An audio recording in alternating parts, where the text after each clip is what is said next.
Welcome student, आप सभी का स्वागत है द ऑनलाइन गुरु में। मैं हूं सुनील शर्मा और आज हम लोग इस सेशन में करने जा रहे हैं राष्ट्रीय मिलिट्री स्कूल और सैनिक स्कूल का जो एंट्रेंस एग्जामिनेशन होता है, जिसमें आप लोगों को पता है कि क्लास 9th के लिए है ये एंट्रेंस एग्जामिनेशन।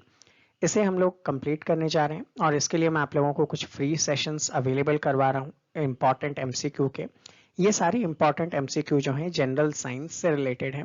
ये सेशन आपके राष्ट्रीय मिलिट्री स्कूल या सैनिक स्कूल के लिए तो इम्पॉर्टेंट है ही, साथ ही साथ अगर आप लोग अभी क्लास 8th में है, जो कि आप एग्जैक्टली हैं क्योंकि एज क्राइटेरिया भी वही है, तो उस टाइम पे भी आपके स्कूल एग्जामिनेशन में भी ये इम्पॉर्टेंट रोल प्ले करेगा। तो आप इसे देखने के साथ साथ अपने और फ्रेंड्स के साथ भी इसे शेयर कर सकते हैं ताकि उन सबका भी भला हो, सबके लिए हेल्प होना चाहिए। ठीक है, तो इन सेशन को हम स्टार्ट कर रहे हैं। इसके पहले के 3 सेशन अगर आपने नहीं देखे हैं तो उन सभी का लिंक आप लोगों को डिस्क्रिप्शन में मिल जाएगा, आप वहां से भी इसे देख सकते हैं।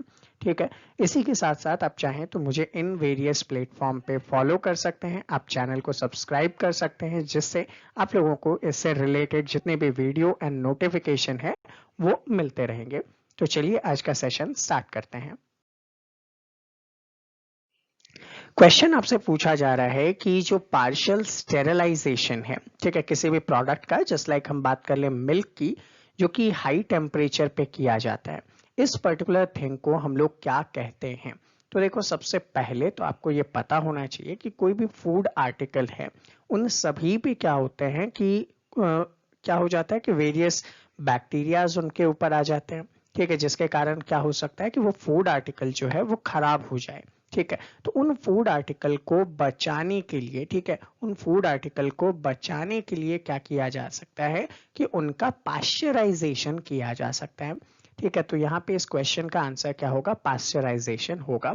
अब बेसिकली इसमें जहाँ पे आपसे बात की जा रही है मिल्क के बारे में, तो मिल्क का ही मैं आप लोगों को एग्जाम्पल दूंगा कि मिल्क को क्या करते हैं 70 डिग्री सेंटीग्रेड पर 15 से लेकर 30 सेकंड तक गर्म किया जाता है।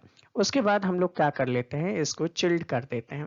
ठीक है, CHILLED, उसे ठंडा कर लेते हैं, स्टोर कर लेते हैं। इससे क्या होगा कि उसके अंदर जितने भी माइक्रोब्स हैं, ठीक है, जो कि हम लोग नेक्ड आईज से नहीं देख सकते, उन वो सारे क्या हो जाएंगे, डिस्ट्रॉय हो जाएंगे। तो इस प्रोसेस को डेवलप किया था एक पर्टिकुलर पर्सन ने, जिसका नाम क्या था। तो देखो, इंपॉर्टेंट क्वेश्चन बन सकता है, तो आप देख लीजिएगा। इनका नाम जो है दैट इज लुई पास्चर। ठीक है, ये आप याद रखेंगे, लुई पास्चर ने पास्चराइजेशन मेथड जो है वो डेवलप किया था। क्वेश्चन में पूछा जा रहा है which of the following disease is caused by bacteria. तो यहाँ पे देखो, आपको वेरियस डिजीजेस के नाम यहाँ गिवन है, आपको बताना है कि इनमें से कौन कौन से डिजीज जो हैं ये बैक्टीरिया के कारण होते हैं। ठीक है, तो स्टार्ट करते हैं हम। देखिएगा, सबसे पहले तो हम लोग देखेंगे यहाँ पे चिकन पॉक्स के बारे में। ठीक है, तो ये वायरस से होने वाला डिजीज है, जबकि ट्यूबरकुलोसिस जो है ये बैक्टीरिया से होने वाला डिजीज है, और क्वेश्चन भी आपको यही पूछा है। तो ट्यूबरकुलोसिस बैक्टीरिया से होने वाला डिजीज है, और उस बैक्टीरिया का नाम क्या है, तो आप बताएंगे माइको बैक्टीरियम। ठीक है, माइको बैक्टीरियम ट्यूबरकुलोसिस बैक्टीरिया के कारण क्या होता है, टीबी नाम के डिजीज होती है। इसमें ह्यूमंस के जो लंग्स होते हैं, ठीक है, यहाँ पे आप देख पा रहे हैं, ये जो लंग्स है उनमें इस टाइप के बैक्टीरिया जो है ये चले जाते हैं, जिसके कारण आपको सांस लेने में रेस्पिरेटरी प्रॉब्लम्स हो सकती है, वो हो जाएगा आपके लिए।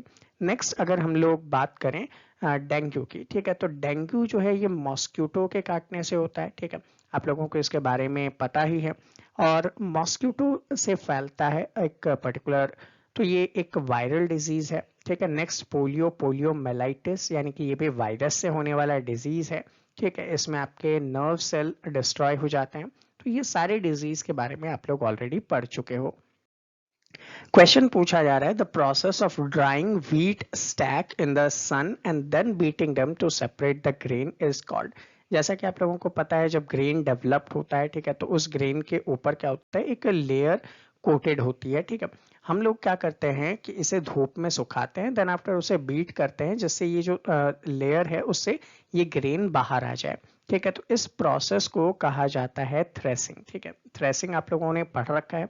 यहाँ पे कुछ कंपैरिजन मैं आप लोगों को बता देता हूँ थ्रेसिंग और विनोइंग के अंदर। ठीक है, तो थ्रेसिंग एक प्रोसेस है जहाँ पे बीट करने के बाद आप ग्रेन को अलग करते हैं, जबकि विनोइंग के अंदर आप सेपरेट करते हैं फ्रॉम चैफ, यानी कि कचरे से आप उसको अलग करते हो, ठीक है।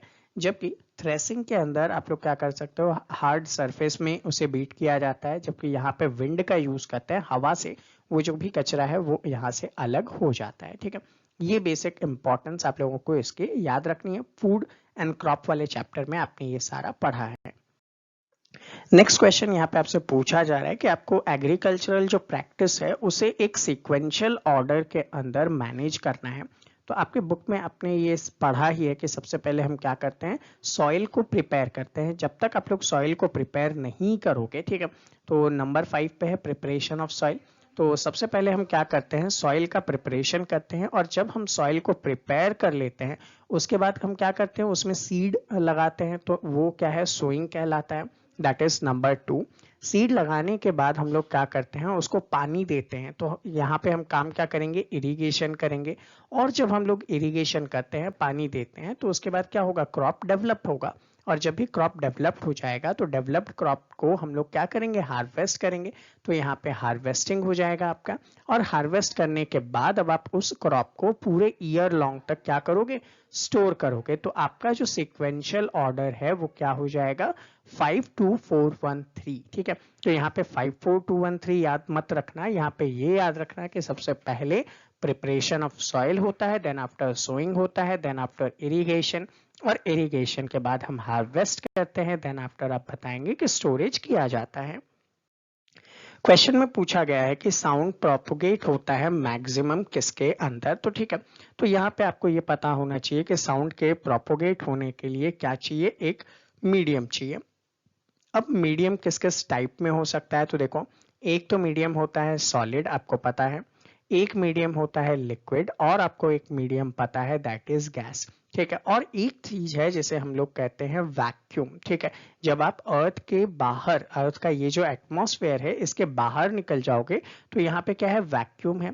तो वैक्यूम में साउंड ट्रैवल नहीं करता, ये याद रख लीजिएगा। साउंड वैक्यूम में ट्रैवल नहीं करता। एक क्वेश्चन ये भी बन सकता है आपसे। सेकंड थिंग, अब कहाँ पे इसकी स्पीड जो है सबसे ज्यादा होगी, तो देखो सॉलिड के अंदर ये सबसे ज्यादा होता है, ठीक है। देन आफ्टर लिक्विड में कम, और गैस में बहुत कम। तो यहाँ पे जो साउंड है ये सॉलिड के अंदर क्या हो जाएगा, मैक्सिमम हो जाएगा, और इससे आते हुए गैस के अंदर क्या हो जाएगा, ये मिनिमम होगा। तो यहाँ पे आपका आंसर क्या हो जाएगा, सॉलिड हो जाएगा। उसके बाद अगर मैं बात करूं जो आपकी ऑडिबल रेंज है, ठीक है, दैट इज 20 से लेकर 20,000 हर्ट्ज तक की फ्रीक्वेंसी की जो साउंड है उसे आप लोग क्या कर सकते हो, सुन सकते हो। और इसी चीज को हम क्या कहते हैं, ऑडिबल रेंज कहते हैं। ये भी आप लोग याद रखिएगा। इसके बिलो वाले को हम क्या कहते हैं, इंफ्रासोनिक, INFRASONIC, इंफ्रासोनिक साउंड। और इसके बाद वाले को क्या कहते हैं, अल्ट्रा साउंड, ठीक है। अल्ट्रासोनिक भी बोल सकते हो और आप अल्ट्रासाउंड भी बोल सकते हो। तो ये सारी चीजें साउंड से रिलेटेड आपको याद होना चाहिए। पूछा जा रहा है वॉइस बॉक्स को हम क्या कहते हैं, तो देखो यहाँ पे एक इमेज दे रहा हूँ आपको, ह्यूमन स्ट्रक्चर। यहाँ पे ये आपका नेजल कैविटी है, नोज है, ठीक है, ओरल कैविटी है, माउथ है।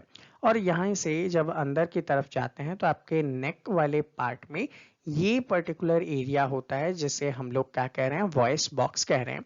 क्योंकि जब कभी भी आपने फील किया हो अपने गले पे यहाँ पे हाथ रखना, देन आफ्टर आप जब बोलोगे तो आपको यहाँ पे बहुत सारी मूवमेंट के बारे में पता चलेगा, और उसी मूवमेंट के कारण हमारा जो माउथ है वो साउंड को प्रोड्यूस करता है। तो ये जो वॉइस बॉक्स है इसको हम कंबाइंड फॉर्म में क्या कहते हैं, लैरिंग्स कहते हैं। तो यहाँ पे आपका आंसर क्या हो जाएगा, लैरिंग्स हो जाएगा। तो लैरिंग्स की वजह से ही हम लोग क्या कर सकते हैं, बोल सकते हैं। तो ये आप लोग याद रखिएगा। पूछा जा रहा है एक ऐसा मेटल जिसे हम लोग स्टोर करके रखते हैं केरोसिन के अंदर। अब सबसे पहली चीज कि इस मेटल को केरोसिन में स्टोर क्यों करते हैं, तो दैट मीन्स आप ये कह सकते हो कि ये जो मटेरियल है, ठीक है, ये क्या है, हाईली रिएक्टिव मटेरियल है, ठीक है। क्योंकि अगर इसे आप ओपन एनवायरनमेंट में रखोगे, ये एयर के पास आएगा और क्या हो जाएगा, यहाँ पे आग लग जाएगी। तो आग लग जाएगी तो बचाने के लिए हम लोग क्या करते हैं, इस मटेरियल को केरोसिन के अंदर रखते हैं। तो वो मटेरियल कौन सा है, ठीक है। तो यहाँ पे वो जो मटेरियल है दैट इज सोडियम। अब सोडियम के बारे में हम थोड़ा सा जान लेते हैं कि सोडियम जो है इसका सिंबल क्या होता है। तो आप बताएंगे Na होता है। रीजन क्या है, आप लोगों ने पढ़ा है, इसका जो लैटिन नेम है वो क्या है, नेट्रियम है। ठीक है। सेकेंड थिंग, सोडियम जो होता है वो बहुत ही सॉफ्ट भी होता है। ठीक है, ये भी ध्यान रखेंगे क्योंकि मेटल की प्रॉपर्टी क्या होती है, हार्ड होना, लेकिन ये मेटल होते हुए भी कैसा है, सॉफ्ट है। तो ये क्या है, उसका एक एक्सेप्शन है। तो ये आपके लिए इंपॉर्टेंट है, याद रखिएगा आप। नेक्स्ट क्वेश्चन है the most reactive metal is. ठीक है, तो यहाँ पे मोस्ट रिएक्टिव मेटल की अगर हम बात करें तो दो मेटल होते हैं जो मोस्ट रिएक्टिव होते हैं। ठीक है, एक तो होता है सोडियम और एक होता है पोटेशियम। सोडियम के बारे में अभी आपने प्रीवियस क्वेश्चन के अंदर देखा, जिसे हम लोग नेट्रियम के नाम से जानते हैं। अब हम बात कर लेते हैं पोटेशियम की। तो पोटेशियम जो कि लिखा जाता है के से, इसका भी रीजन आप लोगों को पता है क्योंकि इसका जो लैटिन नेम है, ठीक है, इसका क्या है, लैटिन नेम है वो के से है। अब ये लैटिन नेम क्या है, तो चलो एक काम दे देता हूं मैं आपको कि आप लोग क्या करेंगे, कमेंट करके मुझे बताओ कि पोटेशियम का जो लैटिन नेम है क्या है। हिंट आपके पास है, के से स्टार्ट होता है और आपके बुक के अंदर इसका आंसर है। सेकेंड थिंग, ये जो पर्टिकुलर ऐसा सब्सटेंस है ये बहुत ही रिएक्टिव है, जैसा कि क्वेश्चन में ही लिखा है। इसके कारण ये क्या हो जाता है, जब भी एयर के कांटेक्ट में आता है तो यहाँ पे क्या हो जाता है, एक्सप्लोजन हो जाता है, वहां पे फ्लेम्स आ जाती हैं, आग लग जाता है। ठीक है, तो ऐसे में ये इंपॉर्टेंट मटेरियल है आपके पास। सेकंड थिंग, ये क्या है, मेटल है, आपको ये पता है। ठीक है, और मेटल की प्रॉपर्टी क्या होती है, हार्ड होती है। लेकिन सोडियम और पोटेशियम ऐसे मेटल हैं जो कि सॉफ्ट होते हैं, तो आप इनको नाइफ से कट कर सकते हो। ठीक है, ये भी एक एक्सेप्शनल क्वालिटी है सोडियम और पोटेशियम में, जिसके लिए आप लोगों को इसे याद रखना चाहिए।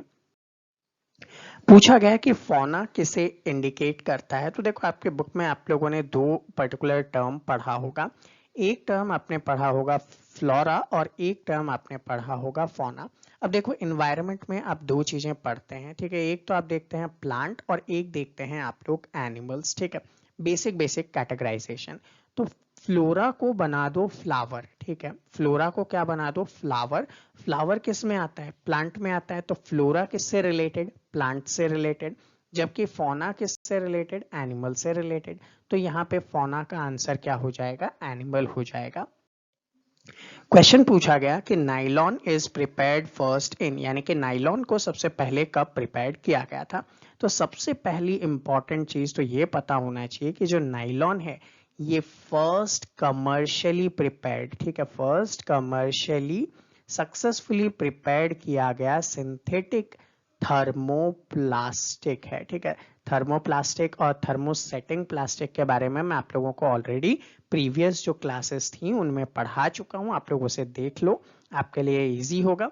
सेकंड थिंग, इसे प्रिपेयर कब और किसने किया था। तो देखो, इसे प्रिपेयर किया गया था। ठीक है, तो इसका जब एग्जाम्पल लेंगे तो इसे नाइलॉन 6 के नाम से जाना जाता है। ठीक है, किससे बनाया गया था, तो आपने ये भी पढ़ा है कि इसे डाई एमाइन के थ्रू बनाया गया है। और बनाने का जो काम है वो कब किया गया, February 28, 1935 के दिन किया गया था। और किसने बनाया था, तो आप बताएंगे यहाँ पे वॉलेक ह्यूम ने इसे बनाने का काम किया था। ठीक है, तो बेसिकली आपका इस क्वेश्चन का आंसर क्या हो जाएगा, 1935।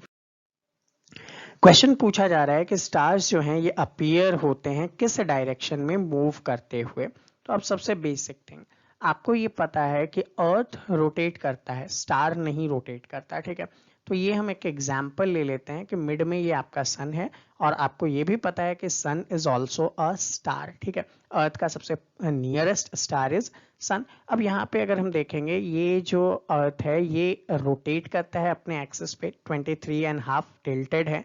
जब ये यहाँ पे स्पिन करते हुए पूरे चारों तरफ से चक्कर लगाता है तो इसका डायरेक्शन क्या है। ठीक है, इसका डायरेक्शन क्या है, तो आप बताएंगे कि ये वेस्ट से ईस्ट की तरफ मूव करता है। ठीक है, इसी रीजन से सन हमें कहाँ दिखाई देता है, ईस्ट से वेस्ट की तरफ मूव करता हुआ दिखाई देता है। तो यहाँ पे क्वेश्चन का आंसर क्या होगा, ईस्ट टू वेस्ट। अब एक चीज याद रखिएगा कि अर्थ किस डायरेक्शन में मूव करता है, तो आप बताएंगे west to east. Question, which is the largest planet in solar system? Solar system में सबसे लार्जेस्ट प्लैनेट कौन सा है?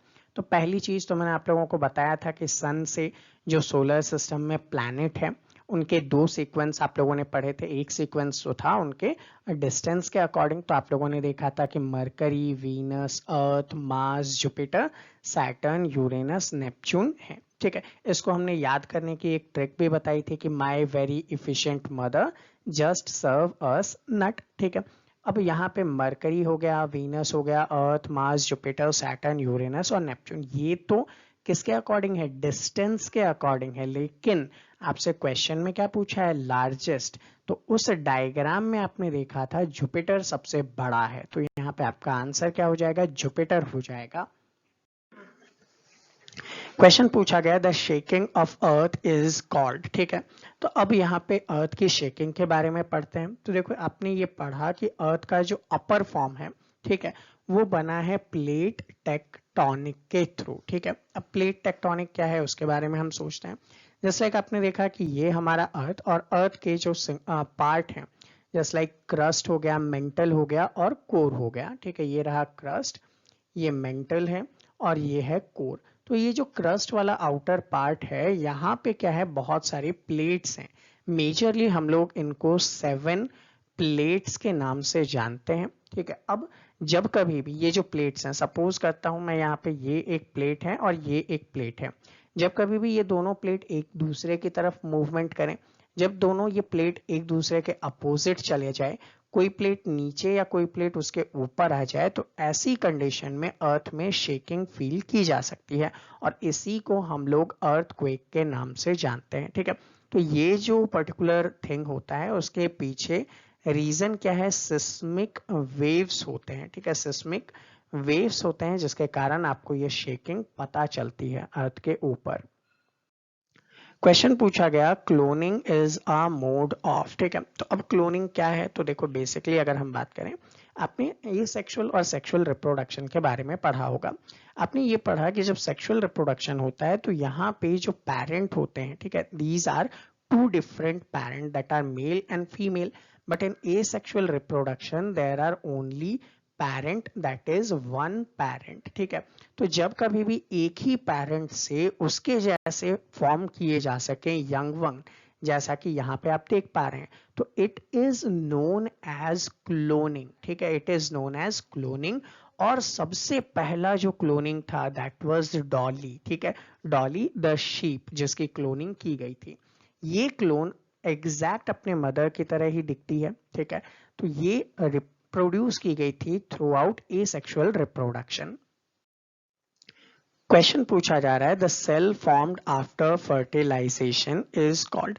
तो अब आप लोगों को पता है कि फर्टिलाइजेशन के लिए 2 गैमेट्स इन्वॉल्व होते हैं। ठीक है, ये जो गैमेट होते हैं ये 2 गैमेट्स हैं, one from the male and second from the female. ठीक है, अब यहाँ पे अगर हम बात करें इन गैमेट्स के बारे में, तो first one is sperm and second one is ovum.